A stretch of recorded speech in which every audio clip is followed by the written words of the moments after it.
Hey guys, it's the one and only VocaRose, and we are back with another Akame Ga Kill video already. I wasn't expecting it to be this fast, to be honest. I was kind of concerned that I'd be sitting there for a little while.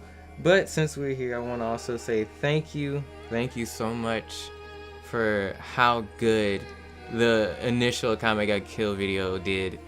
I didn't think, anybody would really, again, I don't know why, but I felt no one would really see what I was trying to say in the best way, because like I said, I'm not the best type of person to explain things, but I guess I did good, so let's keep it going.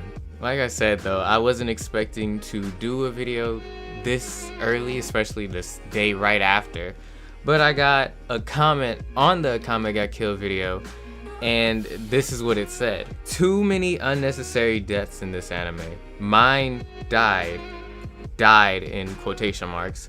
In the anime she died, in the manga it was supposedly long coma for no damn reason. But I don't kind of understand why mine was the specific example of all of it. You know, if you would think of someone, you'd probably want to say Tatsumi, but we'll get into this right here, and let me just say, this is this person's opinion, and because they have an opinion, and if you disagree with it, that's fine, but we are not gonna argue with anyone over this, and that's kind of why I wanted to cover this in its own video, so that way I can have my own rebuttal to the situation respectfully.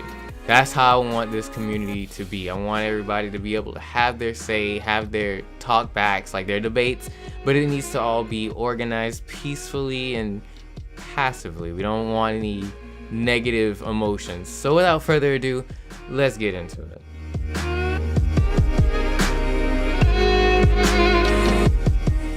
To start things off, would I say I wanted the people that died in the show to die? Which, spoiler alert, I'm gonna try to avoid saying everyone that dies, but if it comes out, it comes out. No, I wouldn't.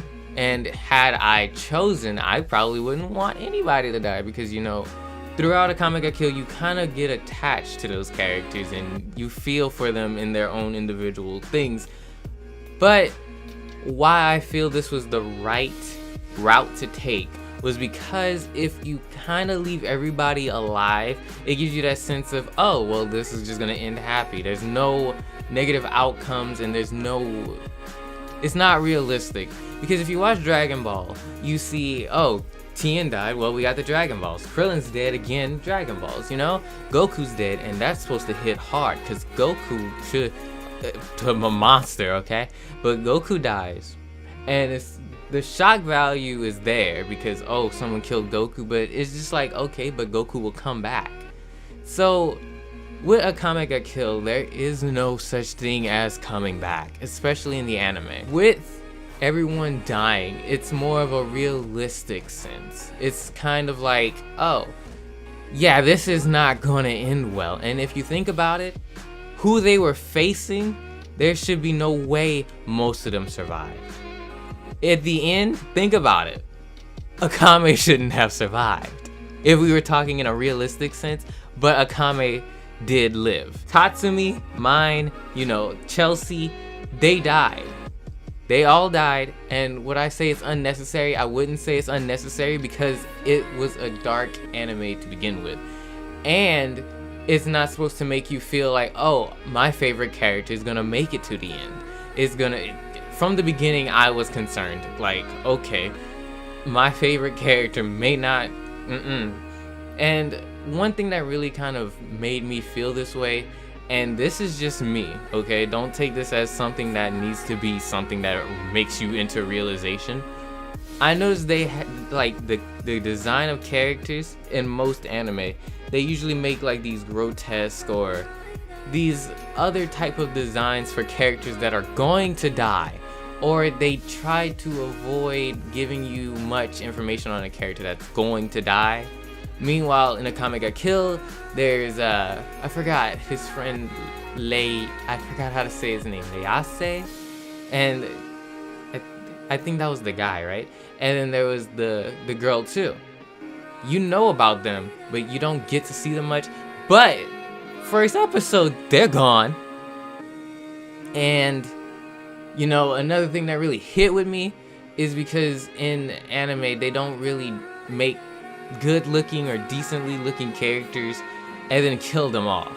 But in Akame Ga Kill, you see that a lot, okay? And it's brutal. Like Chelsea, Chelsea, gone. And there would be no way Chelsea could come back.